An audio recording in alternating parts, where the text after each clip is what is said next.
Welcome to this explainer. Today, we're going to master some of the smallest yet absolutely crucial words in the English language, the articles a, an, and v. Here's our agenda for today. What are articles? 2. General nouns. 3. The vowel sound rule. 4. Specific nouns. And 5. Some and any. Let's jump right in. Section 1. What are articles? To put it simply, an article is a little word that comes right before a noun. They might be tiny, but they're the glue that holds our sentences together.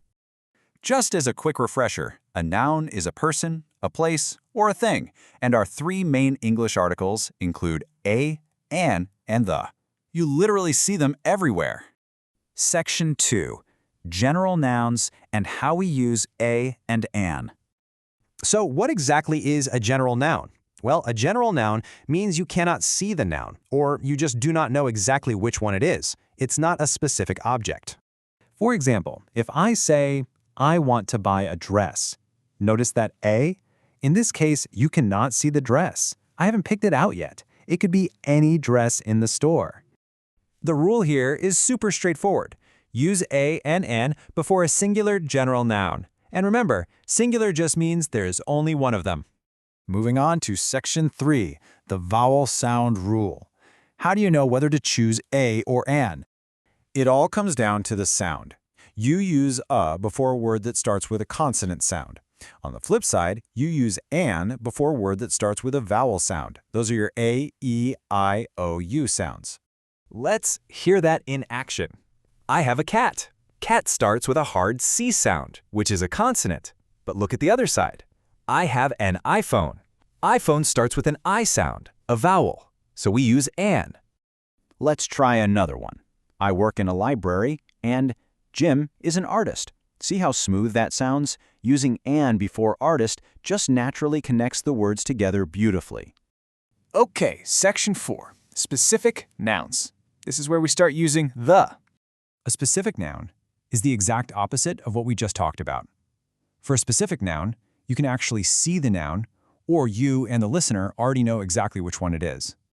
Your golden rule here is to use the before specific nouns. And the great thing about the is that it works perfectly for both singular and plural nouns.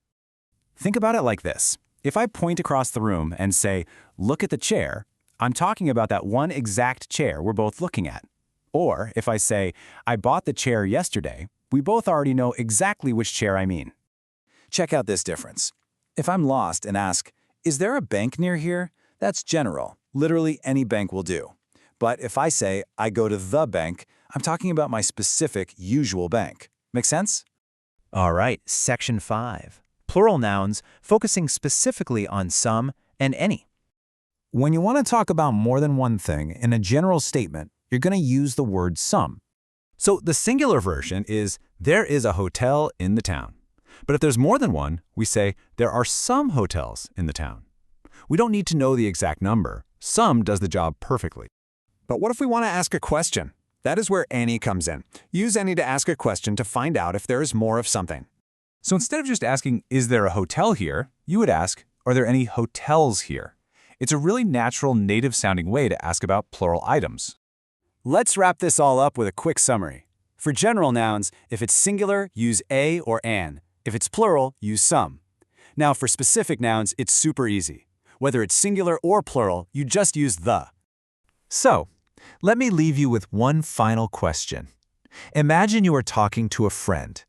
Do you say, I bought a shirt, or do you say, I bought the shirt? Think about the rules we just learned, decide if it's general or specific to the listener, and keep practicing. Thanks for joining this explainer.